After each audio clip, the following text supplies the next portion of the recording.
casi toda Venezuela estaba muy pendiente de la entrega de los premios Oscar, de los premios de la Academia, a la mejor película, al mejor actor, a la mejor actriz, al mejor director, a la mejor película extranjera. Hubo, bueno, pocos batacazos, para decirlo en términos hípicos. Buena parte de las películas y de los directores, más o menos, ya el público lo presumía.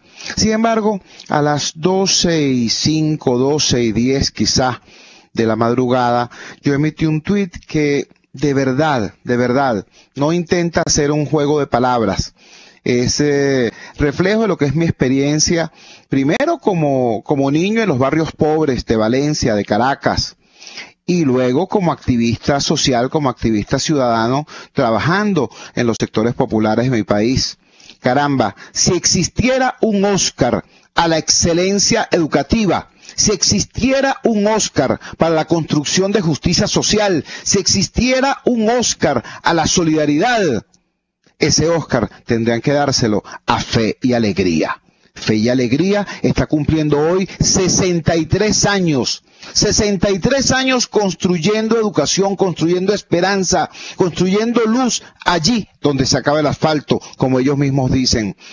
Este 63 aniversario se celebra, porque sí, es digno de celebración, en unas condiciones muy complejas, muy difíciles, muy adversas para el país, para la educación y específicamente también para Fe y Alegría. Nunca como ahora había experimentado la escuela venezolana una situación tan grave, pues. No solamente se trata de deserción escolar, chico, es deserción por hambre. Situaciones muy rudas, pero al lado del inventario de esas situaciones hay que hacer también un acopio de esperanza. Por eso buscamos a una opinión calificada no solamente por su enjundia académica, sino por su testimonio de vida. Por eso tenemos en línea a la maestra Luisa Pernalete, una voz prácticamente legendaria en Fe y Alegría. Yo vengo escuchando de Luisa prácticamente desde hace muchísimo tiempo por allá, por Zulia, y bueno, ya hoy está su testimonio, su andar por todo el país. Luisa, muchísimas gracias por atender nuestra llamada madrugadora. Dinos, por favor, ¿en qué condiciones conmemora Fe y Alegría este 63 aniversario? Buenos días, bueno, y muchas gracias por ese Oscar, ¿sabes? Yo tengo mi partecita ahí en ese Oscar también, porque estoy vinculada a Fe y Alegría desde hace como 40 años, más de 40 años. Y sí, ciertamente, hace 40 años cuando yo empecé en Fe y Alegría en Maracaibo, las cosas eran diferentes, muchos, porque teníamos 177 escuelas en todo el país, más los otros programas, ¿no? Entonces, ya cuando no se tiene para comer, la letra con hambre no entra, chubos, los niños necesitan comer. Más de una oportunidad cuando fui directora en Bolívar y teníamos casos focales, por ejemplo los niños Cariñas siempre han estado muy mal, pero nosotros teníamos como atender unas escuelitas pequeñas, pero hoy no tenemos cómo dar de comer a los más de 200.000 alumnos que nosotros tenemos en todo el país, ¿no? Pero por eso, como decía el testamento del padre José María Velas, nuestro fundador, él decía en su poema el testamento, está pensando en los que vendrán, para los que no conozco pero amo, para la niña triste que no conoció el cariño, para los que no tienen voz que les defienda. Bueno, nosotros, muchos años después de ese poema de Padre José María, decimos nosotros estamos con los niños que no tienen que les defienda, por eso seguimos ahí nosotros sembrando esperanza, porque dentro de ese drama tan terrible que estamos viviendo en las escuelas, seguimos teniendo mamás, sino tienen maestros que dicen nosotros seguimos con los muchachos y haciendo cosas que son realmente dignas de aplaudir y sobre todo dignas de decir que existimos venezolanos, que seguimos pendientes de cosas que aparentemente no tienen importancia o que tal vez había que tirar la toalla, ¿no? Nosotros somos de la Asociación de Recogedores de Toallas, de la ART, nosotros nos la estamos diciendo, no señor, vamos a ver qué hacemos, ¿no? Sin dejar de exigir al Estado sus responsabilidades, porque nuestra responsabilidad es educar, no tendría que ser andar buscando comida para los muchachos. Estamos conversando con la profesora Luisa Pernalete, una de las voces más claras y más representativas de Fe y Alegría después de 40 años, más de 40 años de su estrecha relación con ese movimiento popular de educación que es Fe y Alegría. Luisa, recibimos con solidaridad y angustia lo que nos expresa a propósito de los niños, la manera como se está produciendo esta situación grave de deserción por hambre. Ahora háblanos por favor de los maestros. Nosotros hemos acompañado jornadas de protesta porque los maestros de Fe y Alegría son ejemplares hasta en eso, hasta cuando salen a protestar dan ejemplo de cómo hacerlo. Pero chico, es sencillamente indignante que cada fin de año sea preciso que los maestros de Fe y Alegría levanten su voz de protesta exigiendo el cumplimiento de los compromisos que el Estado ha contraído con la institución. ¿Cuál es la situación hoy de los maestros? Hay un rotativo en la mañana de hoy que nos dice en su principal titular de apertura del drama del ausentismo laboral, porque las personas tienen que escoger entre pagar pasaje para ir al trabajo o comer. ¿Cuál es la situación hoy de los maestros de Fe y Alegría? Mira, la situación de los maestros de Fe y Alegría no es muy distinta a la de todos los maestros, porque el problema es que con la hiperinflación que tenemos, yo digo que este es el único país del mundo en que uno le aumentan el sueldo y uno llora. Porque uno sabe que cada vez que hay un aumento de lo que sea, de bonos y de sueldo, inmediatamente los precios siguen subiendo. Y ya sabemos pues que aunque no tengamos datos oficiales, la inflación venezolana es la más alta del mundo. En América Latina, solo Argentina y Venezuela tenemos inflación por encima de los 2 dígitos. Bueno, ya nosotros no sabemos cuántos dígitos tiene la nuestra, ¿no? Entonces la hiperinflación nos ataca todo. El tema es que el maestro tiene que ir todos los días a trabajar, porque si no los niños, sin maestros, será que no podemos trabajar. Nosotros podemos trabajar sin techo, podemos trabajar sin pizarra, hemos comenzado escuelas sin locales, pero sin maestros no hay manera de tener escuela. Entonces, ciertamente el maestro de Fe y Alegría, igual que la mayoría de los trabajadores en Venezuela, pues no le dan los salarios mínimos, 2 o 3 salarios mínimos, no dan para que tú vayas a trabajar todos los días, para que tú comas todos los días. ¿Ves tú que hay maestros en Fe y Alegría que han planteado a sus directores que les permitan dormir en la escuela para poder garantizar estar al día siguiente, ¿no? Yo no sé si esas solicitudes se han aceptado o no, pero eso lo he venido recogiendo entre enero y febrero, ¿no? Maestros que dicen, mire, yo me quedo a dormir aquí en la escuela para yo poder estar mañana frente a los muchachos, ¿no? Eso también habla de la generosidad de nuestros maestros, ¿no? Pero claro, hay unos límites también. Entonces, hemos tenido renuncias, gente que se nos va llorando y otra gente que dice, no, yo me quedo, voy a aguantar hasta cuando pueda. Y así no se puede construir un país. O sea, sin niños no hay patria, Chugo. Y sin educación no hay presente ni futuro. Cuando un niño deja de ir a la escuela al 2º, 3er grado, para poder reanimarlo para que vuelva es muy difícil. Entonces nosotros tenemos que hacer un gran esfuerzo para que el niño venga, pero también para que el maestro venga. Por eso en algunas escuelas las ollas solidarias también participan los maestros, ya sea porque contribuyen, pero también porque comen, porque si los maestros no comen tampoco pueden trabajar. Y eso tiene que ser un llamado a este país necesita de verdad ayuda monetaria o como le llamemos, pero para todos. En algunas escuelas nuestras pues se está estudiando la posibilidad de un bono de transporte, que no es exactamente bono de transporte, nosotros no podemos garantizar eso, pero sí ver cómo se ayuda al maestro que vive más lejos, cómo nos ayudamos entre nosotros, sabiendo que eso no es suficiente, pero el asunto es ir teniendo esperanza con cable a tierra. O sea, hoy la exigencia es mayor que antes también fue difícil, pero nosotros insistimos en que los muchachos necesitan a sus maestros y la sociedad necesita a sus maestros también. Estamos conversando con la profesora Luisa Pernalete de Fe y Alegría. Entre algunas preguntas que surgen por las redes sociales, les aclaro, personas que imagino deben estar escribiendo desde el exterior del país. Fe y Alegría es un movimiento de educación popular que se caracteriza por cumplir la siguiente consigna: la educación de los pobres no puede ser una pobre educación. Esa institución, ese movimiento de educación popular ha llevado educación de alta calidad a los barrios más pobres de Venezuela. Y Luisa Pernalete acaba de decir que la situación de hoy es más compleja que la de cualquier momento en el pasado. Luisa, por favor, acláranos el siguiente punto. En décadas anteriores se entendía que existía un país y una economía que presentaba oportunidades, mas esas oportunidades no estaban al alcance de los niños pobres, de los jóvenes, de los sectores populares, porque no tenían la formación adecuada para ocupar plazas laborales en el sector moderno de la economía.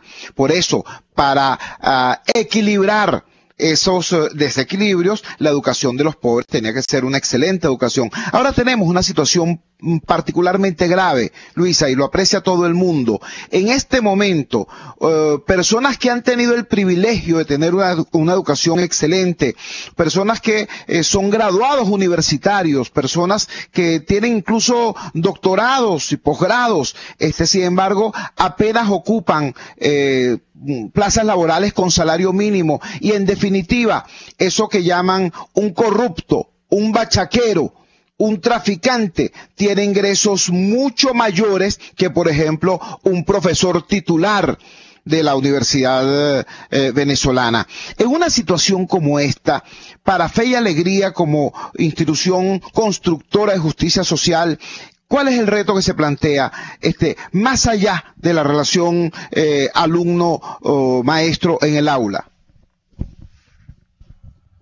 Fortalecer la persona. Si la persona tiene herramientas, le podemos ayudar a que crezca en resiliencia, esa capacidad de pasar por encima de las adversidades con éxito. Bueno, pues entonces, sea donde sea que esté, esa persona va a poder dar un paso más que el que no tiene esas herramientas personales. Entonces, nos estamos ocupando desde hace varios años de todo lo que son habilidades sociales, de todo lo que son la posibilidad de que tú puedas emprender desde donde está. Emprender significa que tú puedes resolver problemas con lo que tienes ahí, vas inventando. Es increíble lo que hace el equipo de Educación para el Trabajo. No es mi rama, pero yo veo lo que hacen los compañeros, cómo los muchachos van resolviendo problemas más que estar repitiendo cosas. Entonces nosotros tenemos que ir reajustando nuestro propio programa educativo, porque el diálogo con la realidad permanente es lo que nos dice a nosotros que es lo que hay que ir haciendo, ¿no? Y es algo así como Marta y María, tenemos que ocuparnos de lo cotidiano y de lo que viene, ¿no? De esos herederos. Entonces, nosotros, en las habilidades sociales, estamos trabajando fuertemente todo lo que significa el cultivo de la interioridad, que tú puedas tener un corazón sano, que tú puedas tener una persona con profundidad, que no sea una veleta.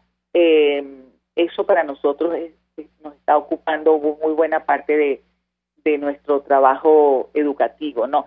Y lo que yo llamo la pedagogía de la mano extendida, ¿no? Crecer en solidaridad sin dejar de exigir los derechos que los niños y las niñas, los adolescentes tienen en este país. Entonces hay que hacer como las dos cosas, un reajuste permanente, ¿no? Ocuparnos, por ejemplo, del plan alimentario es una exigencia hoy, ¿no? Ocuparnos de la alimentación saludable, haciendo cambios en lo que podamos nosotros conseguir, es parte de nuestro trabajo también. Formar a las mamás es parte de nuestro trabajo. Por eso el lema de este año de Fe y Alegría es más que una escuela, ¿no? No solo por los programas diferentes que tenemos, sino también por lo que vamos enriqueciendo cada programa, que eso exige, sí, nos exige permanentemente. No podemos estar repitiendo cosas que para otras décadas servían, pero ahora tenemos que hacer esos ajustes, ¿no? Pero yo creo que eso es lo que nos mantiene también muy activos y muy esperanzados dentro de los dramas, poder ver más allá de lo que la realidad te va diciendo día a día. Bueno, tú tienes que ir más allá. ¿Qué hay detrás de? ¿Qué hay detrás de la olla solidaria donde están los maestros? Pues hay un gran cariño de los maestros, ¿no? Y eso es nuestro trabajo permanente. Bueno, Luisa, te agradecemos muchísimo que nos hayas regalado estos minutos en esta madrugada del lunes 5 de marzo. Era Luisa Pernalete, @LuisaCompás en la red social Twitter. Allí pueden encontrar sus referencias, sus aportes, sus escritos, y es una voz clara y contundente de Fe y Alegría. ¿Qué es Fe y Alegría? Es un movimiento popular de educación de alta calidad para los sectores menos favorecidos, que nació tal día como hoy, hace 63 años, cuando un humilde albañil le cedió a Fe y Alegría su casa, para que allí funcionara la primera escuela en el 23 de enero, en lo que hoy es el 23 de enero. Ese humilde albañil se llamó Abraham Reyes, y así se llama hoy esa escuela, la escuela Abraham Reyes. Desde entonces hasta hoy, Fe y Alegría ha crecido tanto que ha salido de las fronteras del país. Hay escuelas de Fe y Alegría en toda la región, en toda Sudamérica, y más allá de Sudamérica, en África hay escuelas de Fe y Alegría. Podemos decir con orgullo venezolano que Fe y Alegría es la primera transnacional, la más exitosa transnacional nacida en Venezuela, una transnacional que produce, que exporta educación, cultura, valores, principios. Nuestra felicitación a los niños y a los maestros de Fe y Alegría. Vamos a la siguiente pausa comercial y ya regresamos con muchísimo más de La Fuerza. La fuerza es la unión. Usted escucha Unidad, la fuerza es la unión, con Chuo Torrealba por RCR 750 AM. Cuando hablamos de cifras, precios y balances, pensamos primero en nuestra situación económica. Pensamos en inflación, en escasez. Pero en RCR, Ligia Perdomo, Edesio Brito y Aurelio Concheso nos mostrarán cuál es la otra vía para tratar de mejorar nuestra calidad de vida sin golpear tanto el bolsillo. La otra vía, todos los sábados, a partir de las 8 de la mañana, por RCR 750 AM. Puedes seguirnos en nuestras redes sociales. En Twitter, @RCR750, la radio que se ve. Opinión, ideas en debate. Usted escucha a Chuo Torrealba en Unidad, la fuerza es la unión, por RCR. Regresamos a La Fuerza es la Unión. Una noticia prácticamente atormenta a buena parte del país desde el pasado viernes. Ustedes me han escuchado hablar aquí de Gilbert Caro. Gilbert Caro es un joven venezolano a quien yo tuve el honor de conocer mucho antes de que se dedicara al activismo político. Él era un joven que, como tantos otros, había caído en conductas transgresoras de la ley. Por eso llegó a estar en prisión. Desde prisión, Gilbert Caro empezó un proceso, en primer lugar, de reconversión personal. En segundo lugar, de construcción de luz allí en esos espacios. Empezó a alfabetizar, empezó a construir redes de solidaridad y a generar un liderazgo positivo en esos ambientes penitenciarios tan horrendos como son los ambientes penitenciarios venezolanos. Pero Gilbert Caro no se paró allí. Gilbert Caro descubrió que cuando por buena conducta, por trabajo correcto, lograban salir en libertad, entonces los ex reclusos eran rechazados tanto por sus familias como por las fuentes de trabajo y en general por la sociedad. Entonces emprendió una obra hermosísima llamada Liberados en Marcha, que era para brindarle un hogar, un punto de apoyo a toda aquella persona que saliendo de la cárcel quisiera reinsertarse en la sociedad y no reincidir en el delito. Todo eso lo hizo Gilbert Caro con las uñas, porque es un luchador social y por eso decidió asumir también posteriormente un compromiso político, y es tal su carisma de liderazgo que llegó a diputado de la República. Gilbert Caro, en su testimonio de vida, como decimos los cristianos, es un ejemplo de reinserción social, de superación, es un ejemplo de cómo los valores y los principios superan a la violencia y a la maldad. Sin embargo, al diputado Gilbert Caro lo detuvieron de manera ilegal, lo ruletearon, lo han sometido a un proceso de escarnio, violando no solamente sus derechos humanos, sino además su inmunidad parlamentaria. El pasado, a finales, la semana pasada, sacaron a Gilbert Caro del sitio de reclusión donde se encontraba y no se dignaron informarle ni a su familia ni al país a dónde lo llevaron. Posteriormente se supo, apareció una foto de él, típica foto de secuestrado por malandros. Apareció una foto de él con un periódico, una suerte de fe de vida, indicando que había sido trasladado a el centro de reclusión La Fénix en el estado Lara. Tenemos en línea a Jady Caro, la hermana del diputado Gilbert Caro. Jady, muy buenos días, gracias por atender nuestra llamada madrugadora. ¿Qué nos puedes decir de la condición de Gilbert? ¿Se sabe ya dónde se encuentra? ¿Está confirmado que está en el estado Lara? Te escuchamos. Buenos días, Chugo, muchas gracias por tu apoyo. De confirmado, no sé de dónde se encuentra mi hermano hasta este momento, desde el día jueves. Desde el día jueves no hay absolutamente ninguna voz oficial de cuál es el paradero de Gilbert Caro. Sí, desde la madrugada, ya era la madrugada del jueves para el viernes. Nosotros nos enteramos. En la fotografía que circuló en las redes sociales era un periódico del estado Lara. ¿Eso se ha podido confirmar?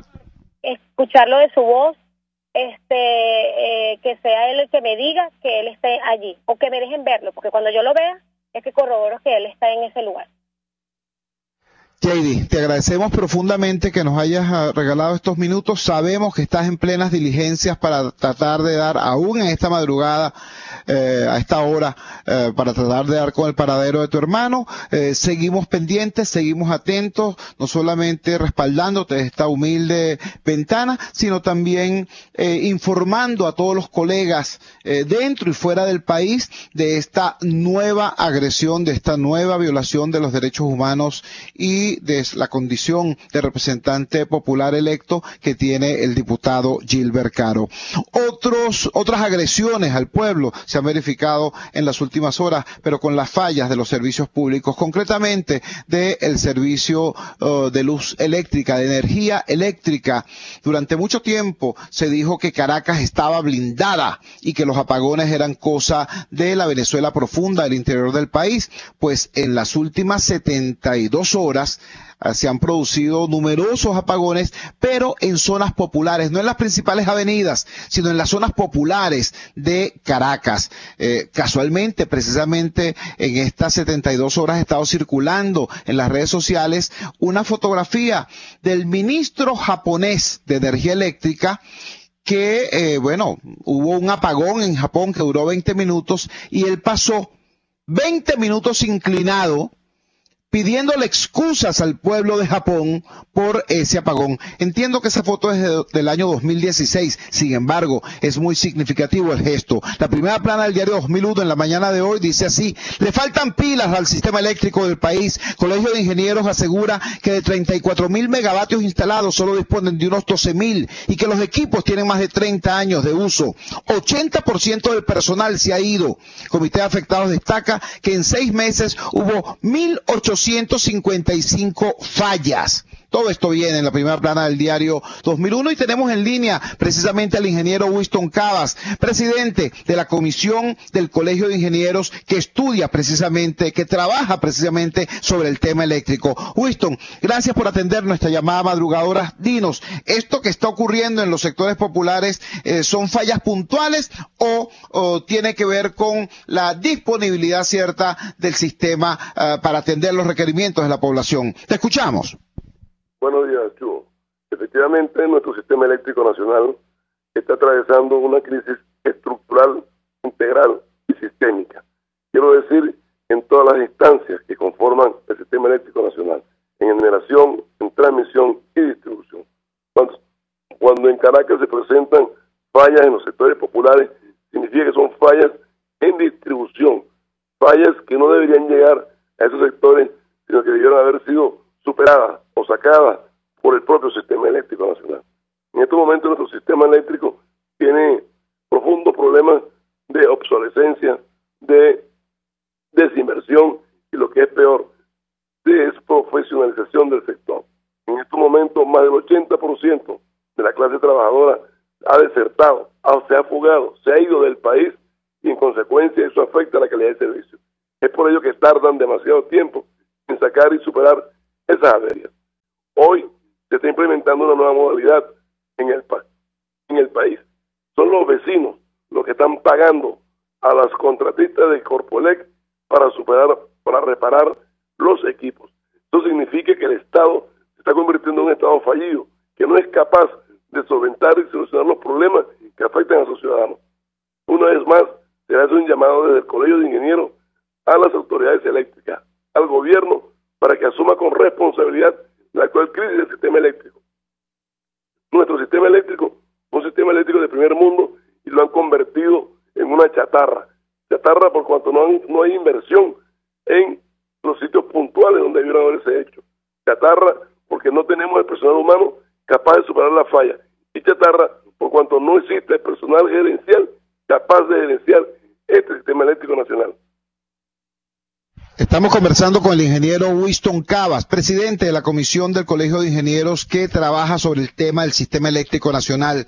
Winston, perdona la aparente ingenuidad de la pregunta, pero tú nos dices, afirmas, desde tu conocimiento profundo del tema, que la causa fundamental o una de las causas fundamentales es la desinversión. Sin embargo, al amparo de varias leyes de emergencia se han ejecutado una cifra millonaria de recursos en dólares. Entonces, si los recursos se ubicaron, se aprobaron y se ejecutaron, ¿por qué el sistema eléctrico hoy está convertido en chatarra? Por falta de reposición, por falta de mantenimiento, por obsolescencia. ¿Cómo se explica esa especie de caja en la cual entra dinero por un lado, no sale servicio por el otro y cuando abres la caja no hay nada dentro? Explícanos. Ocurre que la comisión que nombró la Asamblea Nacional para revisar, analizar la crisis en nuestro sistema eléctrico en el pasado año 2016, comprobó y demostró la falta de 30.000 millones de dólares en el sector eléctrico. Y cuando ellos investigan, se concreta que la inversión fue dirigida a generación, exclusivamente a la compra de equipos para generar energía eléctrica de la vía termoeléctrica. Siguen investigando y comprueban que fue para comprar máquinas de generación distribuida y algunas centrales termoeléctricas que ya estaban usadas, que fueron usadas en otros países, la pasaron por Cuba, la repotenciaron, la pintaron y nos la vendieron como nueva. Cuando esos equipos fueron instalados en nuestro sistema eléctrico, esos equipos, como dice vulgarmente uno, se echaron tres, no funcionaron correctamente y hoy tenemos un cementerio de máquinas de generación distribuida y tenemos un cementerio de máquinas de mayor capacidad que no están cumpliendo sus funciones. En consecuencia, se dice en ese informe que se invirtió en el lomito del sistema eléctrico, que era la compra de equipos para la generación, y estos equipos estaban dañados. Es por ello que se acusó y se mencionó una empresa a grandes titulares en la prensa nacional, como es la empresa Delwood y Asociados. Eso es la cuestión de generación. Pero tampoco se hizo la inversión en transmisión, que es la parte importante del sistema, que es para transportar la energía eléctrica. Allí había que hacer ampliación, había que hacerle mantenimiento y en muchos de los casos en sustitución. Tampoco se hizo la inversión en nuestro sistema de distribución, cuyos equipos ya entraron en obsolescencia, y es por eso que están explotando los transformadores que están enterrados en las calles de Caracas, en las calles de las grandes ciudades del país. En consecuencia, sí hubo inversión, pero en el lomito, y se presentó la corrupción en esa generación. En transmisión y en distribución no hicieron una inversión, y hoy tenemos que nuestro sistema eléctrico es con tu conocimiento, con tus informaciones a propósito de esto que está ocurriendo. Apagones reiterados en zonas populares de Caracas, una situación conocida desgraciadamente en la Venezuela profunda desde hace muchísimos años. Bueno, en eso sí están siendo democráticos en esta fase final, ojalá, del madurismo. Medicina deportiva, cirugía artroscópica y reemplazos articulares. Policlínica Metropolitana 0414-305-8176 y www.ucamd.com.be. Unidad de Cirugía Articular y Medicina Deportiva Haroldo Macareño y Guillermo Rangel. Superar tu lesión es nuestro compromiso. Mi cochinito favorito te ofrece fritura de cerdo, chinchurria, chorizo y por supuesto la sabrosa morcilla. Pero también todo lo puedes pedir asado. Si te parece poco, también tienen cachapas a tu gusto, pollo asado y a la broster, hervido de res y gallina, sándwich, pepito y mucho más. Calle Nueva York en Las Mercedes, mi cochinito favorito, carnoso, jugoso y sabroso. En Bene Group somos la solución en envíos aéreos y marítimos. Ofrecemos servicios con la mejor calidad y en tiempo récord, de manera fácil y segura, a través de comprasyenvíos.com. Contáctanos 0251-710-4945 y por nuestras redes. Bene Group, aliados en compras y envíos. Les estamos presentando Unidad. La fuerza es la unión. Solo por RCR 750 AM. En reiteradas ocasiones hemos dicho en este programa que no basta con denunciar la crisis, que no basta con señalar los estragos que la misma produce en el país, sobre todo en los más humildes, que es necesario unir a la protesta la propuesta. Y acá en este espacio, por ejemplo, gente tan seria como el diputado José Guerra, economista, ha reconocido que ciertamente ha habido un déficit en la calidad de la propuesta alternativa, más allá de los señalamientos, más allá de las denuncias. Digo todo esto porque este fin de semana se conoció un material tremendamente importante, una propuesta de programa alternativo para rescatar a Venezuela de la crisis económica, del insondable abismo económico en que nos encontramos. El autor de esta propuesta es el economista Orlando Ochoa y llama poderosamente la atención porque no se trata simplemente de un recetario de medidas, no, se trata de una visión acerca de cómo empujar a Venezuela y convertir incluso la crisis en oportunidades. Tenemos en línea a Orlando Ochoa, gracias a su generosidad. Me consta que estuvo trabajando hasta muy tarde, prácticamente hasta la madrugada, en una exposición que tiene que presentar y sin embargo está aquí amaneciendo con nosotros en vivo para la Fuerza de la Unión. Orlando, muchísimas gracias. ¿Podrías por favor resumir para los oyentes de Radio Caracas Radio los trazos gruesos de esa visión que has propuesto para el rescate económico del país? Te escuchamos. Buenos días, Chugo. Bueno, yo creo que el país necesita va a necesitar una estrategia de recuperación económica. ¿Cómo hacer una estrategia de recuperación, como tú dices, partiendo del abismo en que ha caído el país en todos los planos, económico, social, petrolero, institucional, y con fuertes obligaciones financieras acumuladas?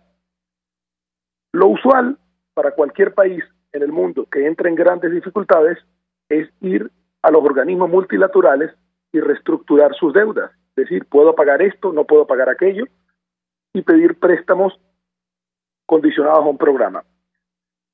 Venezuela tendrá que organizar sus deudas, tendrá que buscar financiamiento, pero es un país petrolero, y ha sido un país petrolero importante desde hace 100 años.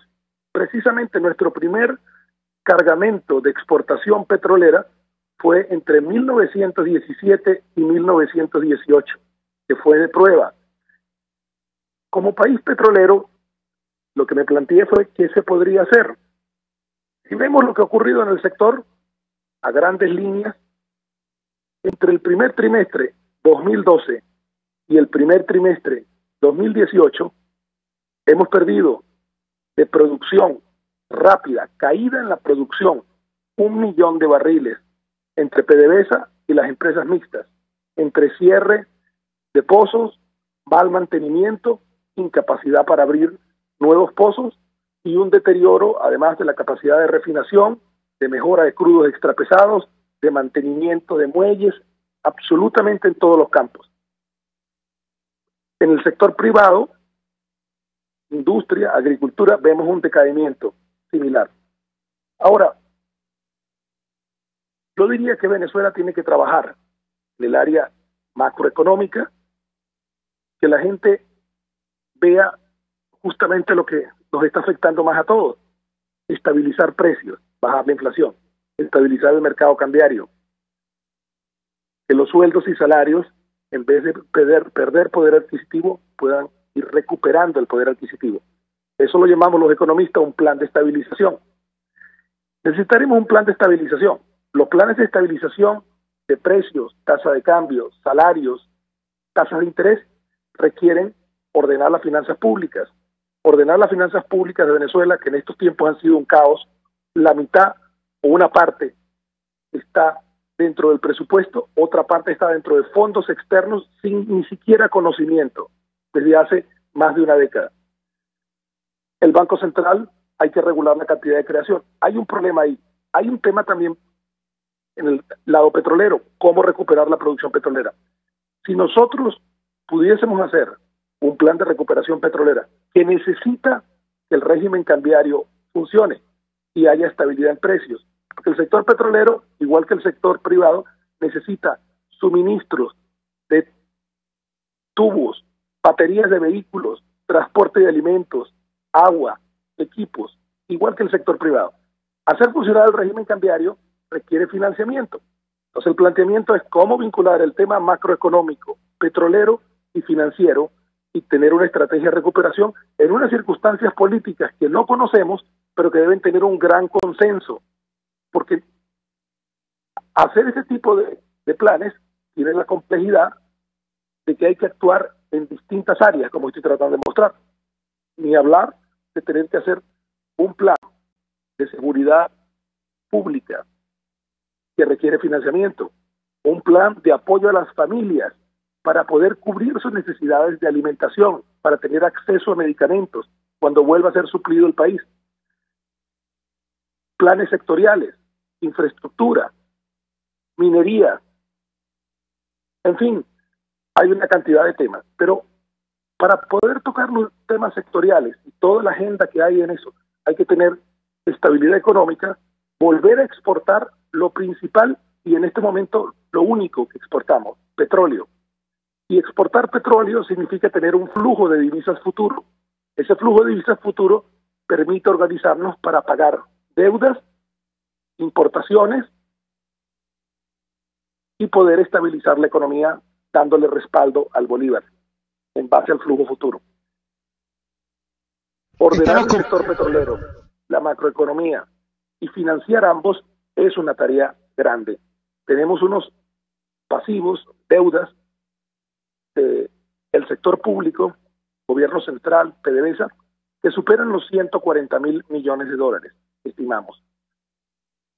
Un plan petrolero para elevar la producción en 1 millón de barriles en 5 años cuesta más de 100.000 millones de dólares, que tendrían que ser aportes de petróleo de Venezuela, socios externos y financiamiento. Financiamiento basado en la producción petrolera y para ser pagado con petróleo. 100.000 millones de dólares, más un plan de estabilización que requeriría para apoyar y financiar el déficit fiscal, apoyar a las familias, ordenar el Banco Central que tenga reservas para poder tener un régimen cambiario con una tasa. Eso puede costar, eso sí es una aproximación mucho más lejana, unos 40, 50, 60.000 millones de dólares. Y aparte de esas cifras, la cantidad de pasivos y la cantidad de nueva inversión y financiamiento, hecha con credibilidad, manejada con responsabilidad, el país va a necesitar un plan de infraestructura de distintos expertos y colegas en otros equipos, estiman que en una década costará más de 100.000 millones de dólares. Estamos hablando de las cifras más grandes en medio de una estrategia con un grado de exigencia grande. Esto es lo que tuviste, se resumió en una presentación de prensa en distintos aspectos. Y recordé que en la historia de Venezuela, de 1925, cuando comenzamos a ser un país petrolero importante, de hecho, el primer exportador de petróleo del mundo, hasta 1974, hay una característica en estos 50 años: orden fiscal, orden monetario, baja inflación, entre 1 y 2% anual, cuando en este momento Venezuela pasó de 20% mensual en 2016 a 40, 50, 60% mensual en estos últimos meses, en la tragedia que vivimos. La estabilidad de la economía se puede medir por el termómetro de los precios. Esos 50 años además tuvimos desarrollo de un sector petrolero de escala global, un sector privado modernizado, pero mirando hacia adentro, que ahora debemos cambiar. Y tuvimos un buen manejo de la estabilidad económica. De eso podemos volver a mirar atrás, de esos 50 años. Pero ahora, en el siglo XXI, necesitamos una economía abierta, un sector privado que pase a cumplir también ese otro objetivo que nunca se cumplió, de la diversificación económica. Y debemos actualizar nuestras instituciones económicas, políticas, de seguridad social. Es una tarea grande, pero factible. Todos nuestros vecinos en América Latina entraron en dificultades, no tan profundas como las nuestras, pero tampoco cuentan con las grandes ventajas de recursos naturales y los recursos humanos de Venezuela, que ahora están dentro del país y dispersos por el planeta. Pero que estoy seguro que cuando venga la oportunidad de organizar la reconstrucción del país, muchos volverán y tendremos el apoyo también de muchos extranjeros, como lo tuvimos en los últimos 100 años cuando Venezuela avanzó. Conversando con Orlando Ochoa, economista. Orlando, entiendo que este planteamiento es precisamente en una situación política diferente, donde haya tanto consenso interno como una óptima relación con los actores económicos internacionales. Ahora bien, me llama poderosamente la atención lo siguiente, quisiera que tú lo corroboraras. Uno ha visto cómo, por ejemplo, la propuesta económica del gobierno, liderada por el asesor español de apellido Serrano, tiene un marcado tinte, digamos, sectario. Uno ha visto también cómo en el campo opositor, por ejemplo, el economista Ricardo Hausmann acompañó en alguna ocasión el programa de gobierno del entonces abanderado electoral de la oposición venezolana. Conocimos recientemente cómo el economista Francisco Rodríguez ha resuelto apoyar activamente la candidatura de Henry Falcón en el caso de estas votaciones convocadas por el régimen para fecha cercana. Ahora bien, entiendo que esta visión que tú propones va más allá de las parcialidades y es planteada de manera integral al país en su conjunto. Corrígeme si estoy equivocado. Sí, Chugo, es así. Comencé trabajando en esto hace 2 años, principio de 2016. Conversé con todos los partidos políticos de oposición, dirigentes, conversé con sectores distintos del país, empresariales, universidades, colegas, fui invitado al exterior, hice planteamientos para validar lo que percibíamos y lo que se podría hacer. He participado en una cantidad de actividades en esto. Y tienes razón en algo, siempre fue planteado esto como una estrategia de recuperación de la emergencia de Venezuela y de largo plazo con amplitud, porque además es absolutamente necesario tener consensos.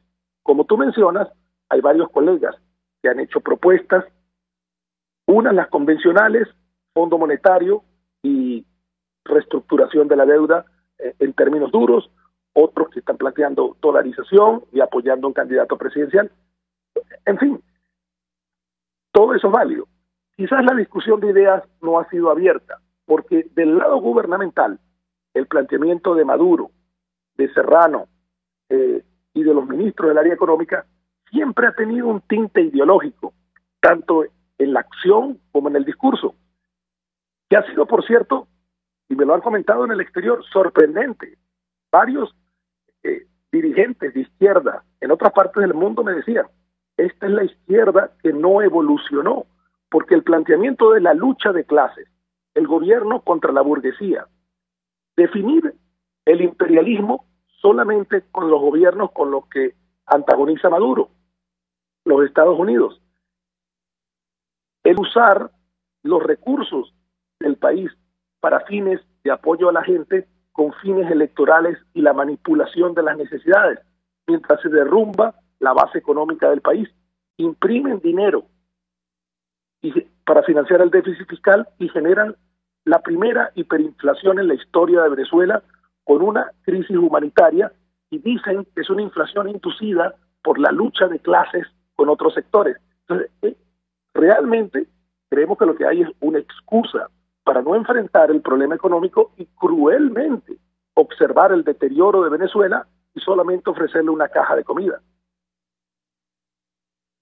Orlando, te agradecemos profundamente que nos hayas regalado estos minutos en esta madrugada del lunes 5 de marzo. Eres el economista Orlando Ochoa, explicando a grandes rasgos lo que es su propuesta de una visión para un proyecto de rescate, de recuperación económica de Venezuela. Un proyecto, por supuesto, en una situación distinta a la que hoy vivimos. Es necesario el cambio político para que cualquier proyecto de recuperación sea factible, sea viable, pero tiene que ser una propuesta, dice Orlando Ochoa, del país, no de una parcialidad, del país, para que tenga la fuerza, el consenso, la base necesaria para alcanzar ciertamente el éxito. Vamos a la siguiente pausa comercial y ya regresamos con muchísimo más de La Fuerza. La fuerza es la unión. Les estamos presentando Unidad, la fuerza es la unión, solo por RCR 750 AM. Puedes seguir nuestra programación a través de rcr.tv, la radio que se ve. En La Toscana Restaurante consentimos en grande. Ven y deja que nuestro nuevo chef le brinde un nuevo disfrute a tu paladar, con la tradicional gastronomía toscana y los más variados sabores mediterráneos. Bergomi de pollo, manzana y queso de cabra en una deliciosa salsa de estragón y tomates secos. Toda la excelencia y buen servicio. La Toscana Restaurante, para los paladares más exigentes. Avenida Páez, El Paraíso. Si vives en el interior del país y viajas a Margarita, Los Roques o al exterior, hospédate en el hotel Muévete por Vargas a tan solo 5 minutos del aeropuerto de Maiquetía, con traslado gratis a aeropuerto, hotel, aeropuerto. El hotel Muévete por Vargas te brinda acogedoras y modernas habitaciones al mejor precio del estado Vargas. Hotel Muévete por Vargas está ubicado en Catialamar, Avenida del Ejército, calle 13, entre calle 5, Urbanización El Balneario, teléfono 0424-129-2814 y reserva por reservaciones.muevetexvargas@gmail.com. Hotel Muévete por Vargas, el placer que tú mereces. Central Madeirense, orgullosos de cumplir un año más. Nuestro país nos ha dado un suelo fértil y el fruto maravilloso de su gente nos recuerda que ser venezolano se lleva en el corazón. Central Madeirense, 68 años, sembrando el presente con vista al futuro. No hay que ir tan lejos para aprender a hablar inglés. Random Language Institute ofrece los mejores programas para aprender a hablar inglés en el exterior y no muy lejos de casa. Nuestro instituto se ubica en Trinidad y Tobago, un país de habla inglesa. Contamos con alojamiento y 23 horas de clases semanales y 5 programas adaptados a tu conveniencia. Random Language Institute, rompiendo barreras, construyendo relaciones. Antes de empezar el día, entérese de lo que acontece en el país junto a Pedro García Otero en Titulares de la Mañana. De lunes a viernes a las 6:30 de la mañana. Acompáñelo y empiece su día bien informado. Titulares de la Mañana con Pedro García Otero. Solo por RCR 750 AM. Porque lo bueno une. Amanece con la fuerza de un país que quiere cambio. Chuo Torrealba está al aire en Unidad. La fuerza es la unión. 482-9750 y @Chuo Torrealba por RCR. Regresamos a La Fuerza es la Unión. Hemos escuchado a lo largo de este programa algunas cosas muy rudas, muy duras. De la voz de Luisa Pernalete escuchamos cómo hay niños de Fe y Alegría que ya no van a la escuela por hambre, porque no tienen cómo ir, no tienen con qué ir. Y ojo, no solamente es el tema del alimento, Ya hay madres que no están llevando a los niños a la escuela porque no tienen cómo lavarles la ropa, porque resulta que una bolsa pequeña de detergente puede costar más de 500.000 bolívares, una bolsa un tanto más grande puede costar 800.000 bolívares. Y saben ustedes lo que eso significa para el presupuesto de cualquier familia, un sector humilde. Pero nos dice también, Luisa, que hay maestros que están pidiendo que por favor los dejen dormir en la escuela para poder garantizar estar al día siguiente allí de nuevo, dándole la cara a sus alumnos, porque no tienen cómo pagar el pasaje. Hemos escuchado en este programa de boca del ingeniero que nos refería el presidente de la Comisión de Asuntos Eléctricos del Colegio de Ingenieros, el ingeniero Winston Cavas, como en sectores populares son las comunidades, son los vecinos quienes están cancelando los honorarios de las empresas que trabajan para Corpoelec para poder reparar las fallas. A esos niveles hemos llegado. Frente a todo eso, hace falta ciertamente un cambio, y un cambio de fondo, como lo refería en este programa también el economista Orlando Ochoa. No solamente un cambio de gobierno, un cambio de sistema, un cambio de visión. Es absolutamente indispensable, y nos desgranaba el economista Orlando Ochoa cómo efectivamente tenemos recursos para hacerlo. Ahora, para lograrlo, no basta hacer lo que se ha hecho hasta ahora. Para lograrlo, no basta con repetir lo que hasta ahora se ha hecho. La última gran victoria del país alternativo, del país que quiere cambio, de la Venezuela unida, fue el 6 de diciembre del 2015. ¿Recuerdan? Esa era la consigna, ese era el planteamiento, ese era el eslogan de esa campaña, la Venezuela unida. Bueno, para mañana hay un evento que también se llama así. La Venezuela unida no se rinde. Es el lema que sirve de convocatoria a la asamblea que va a haber mañana a las 10 de la mañana en el aula magna de la Universidad Central de Venezuela, convocada inicialmente por los gremios de trabajadores universitarios y luego abrazada esta convocatoria por muchísimos otros sectores de la sociedad civil. Este va a ser el planteamiento que se va a hacer, que se va a formular desde ese espacio, desde ese recinto. Nosotros humildemente, pues, como ciudadanos de a pie, como militantes de base de la unidad, como luchadores sociales, queremos decir que compartimos esa convocatoria, que exhortamos a que esa convocatoria sea atendida y tenemos clara esperanza de que ese evento no sea simplemente para incorporarse a una u otra comparsa o planteamiento o consigna o pancarta de alguno de los lados de la oposición. No, tiene que ser un planteamiento que llame a la unidad, porque bueno, ahora vamos al fondo de la materia.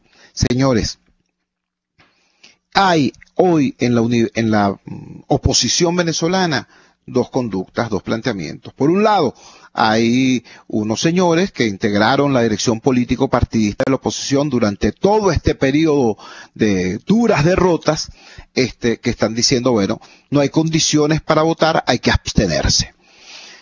Hay otro sector de la oposición que dice, no, hay que participar a toda costa porque las condiciones se logran es luchando por ellas, y se lucha por ellas participando, no absteniéndose.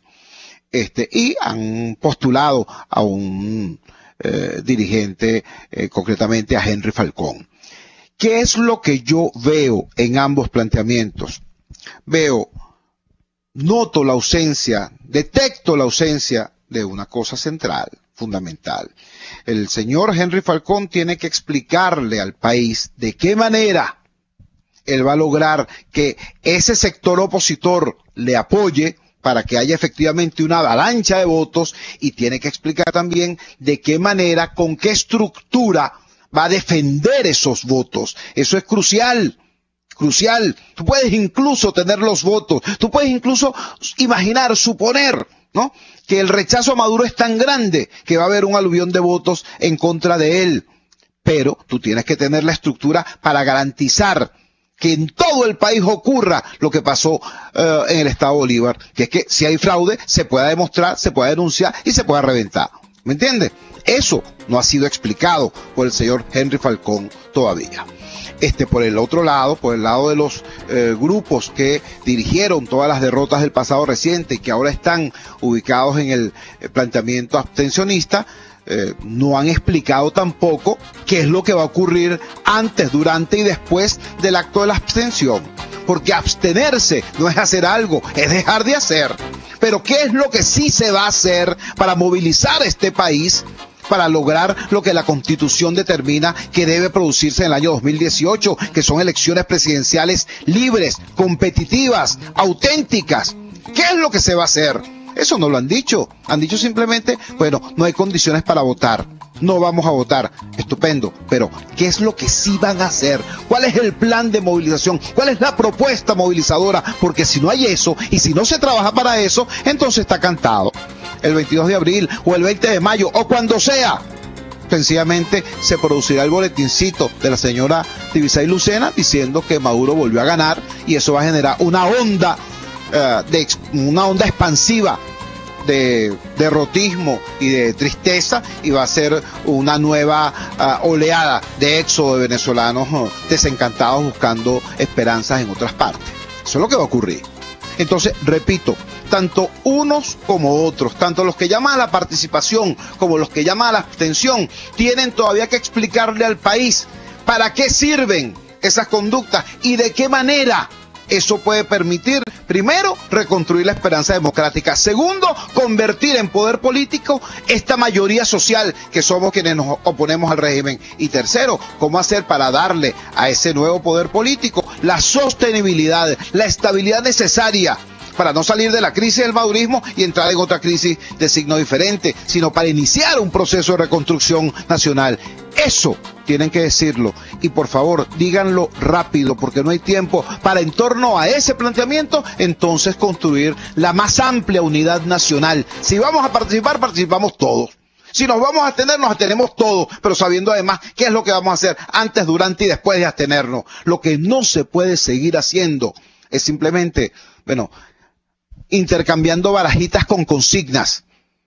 Venezuela hoy no necesita consignas, necesita un plan, un proyecto de cambio. Este país está secuestrado, hay que montar una operación de rescate del país en la que participemos todos los venezolanos unidos. Ese es el planteamiento, y con esa esperanza convocamos también al acto de mañana en el Aula Magna a partir de las 10 de la mañana. Trabajamos para ustedes en la dirección general de la emisora, Jaime Nestares. En la producción de este espacio estuvo Zaida Castillo, al frente de los controles estuvo César Arteaga. Habló para ustedes su amigo, comunicador popular, activista social, ciudadano en lucha por la democracia y por la libertad, Jesús Chuo Torrealba. Ahora más que nunca, fuerza Venezuela, porque la fuerza es la unión. RCR presentó Unidad, la fuerza es la unión, con Chuo Torrealba.